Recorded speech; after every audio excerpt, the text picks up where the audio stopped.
ببخشید دستشوییتون کجاست؟ عمه جون انتها دست راست دستشوییه. مامان کی میخوایم بریم خونه؟ 1-2 ساعت دیگه اینجاییم. چطور؟ نمیشه زودتر بریم؟ میخوای بری دستشویی رزرو کردی؟ شوهرمه اینجا خونم است و حالم و سخت این شکلی، بعد کارم هم بوش میپیچه تو خونه تا 100 متریم. مامان من بدجوری پرم دارم میرم دستشویی کنم، با همه بشین جر و بس کن و صدا در بیار تا کارمو کنم.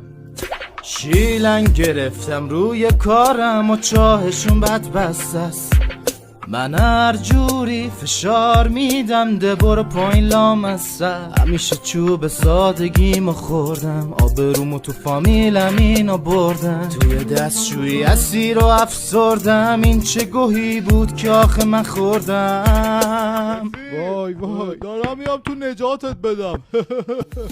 میشه نیای میشه ازت خواهش کنم، باید تهمونده این انو حتما چالش کنم.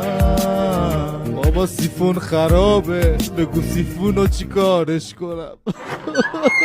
بابا در قفل هیروشیما باشه.